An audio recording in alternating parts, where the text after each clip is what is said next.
Assalamu alaikum, I am Abeer Shah and you're watching Sayyid Fazil Bukhari YouTube channel, and today we're going to learn about common English mistakes. Let's get into it. If I say Aliya and Aliza lives in Hyderabad, we're basically dealing with two subjects here, which means we're going to consider them as a collective, and then it's going to become a plural noun. And since it's a plural noun, we cannot use lives here because lives is considered as a plural verb. So the rule says that whenever we are dealing with a plural verb, we have to write a singular noun, and we are dealing with a singular verb, we have to start or write a plural noun with it. So since we have a plural noun, we are going to go with a singular verb with it. Okay, so the singular verb of lives is going to be live. Hence, Aliya and Aliza live in Hyderabad. That's going to be the correct sentence. The second one is many people likes to go on vacations. The plural noun here is people. Since people is a collective, people means a lot of people. People is already a collective plural noun. So we are going to use a singular verb with it, and the singular verb would not be likes. It will be simply like. So the correct sentence would be many people like to go on vacations. We have a few examples over here that I made a table chart here. See, plural verb, singular verb. We have plural verb as in has, eats, walks, talks. Singular verb has eat, run, walk. Plural noun has they, I, we, you. So wherever we have they, I, we or you, we will use singular verb with it. So eat, run, walk would be used with it. And if we have a singular noun, which is she, he, it. So according to these rules, we have to correct these sentences. Then we have the third correction. It has a singular noun. I've written the singular nouns over here, singular nouns. He, she and he. So he is a part of a singular noun. He is going to be considered as a singular noun. So whenever we have a singular noun, we can't use have. We have to use plural verb. So the plural verb that's going to be used here would be has. So we can write it as he has 2 jobs. So this is going to be correct. So the last correction is we have they here. So I said they is actually a plural noun, right?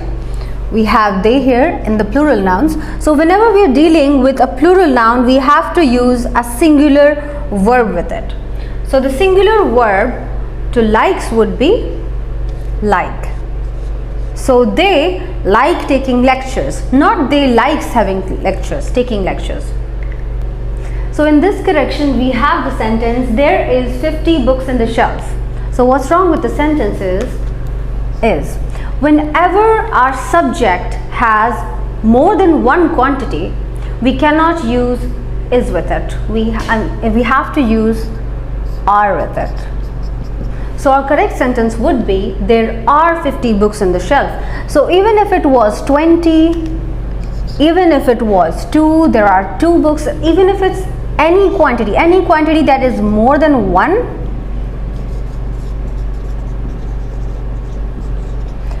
any quantity that is more than 1 would mean that we have to use are with it or are before it, not is. So the correct sentence would be there are 2 books in the shelf or there are 50 books in the shelf. To the next correction, the sentence is everyone knows that sun sets in the west. Now all of you might imagine that everyone is a collective, right? So it could be considered a plural, but that's not it. It's actually considered a singular noun. So we have a list of singular indefinite pronouns.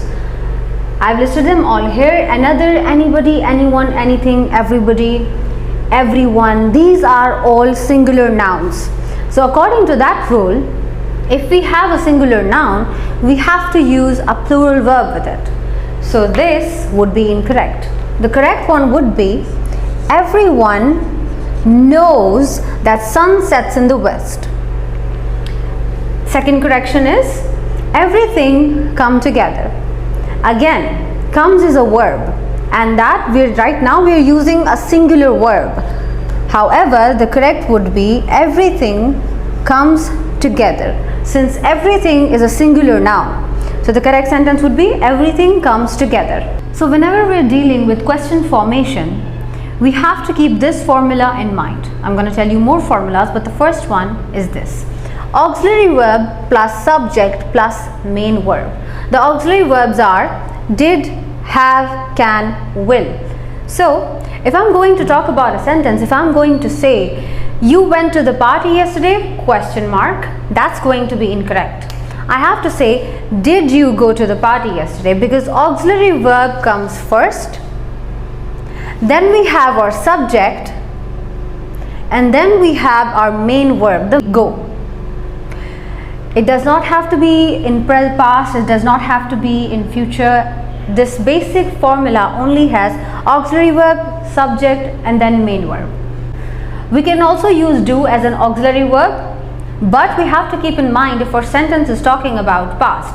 If our sentence indicates that we are talking in the past, then we have to write did, not do, because the sentence says yesterday. So we have to keep that in mind.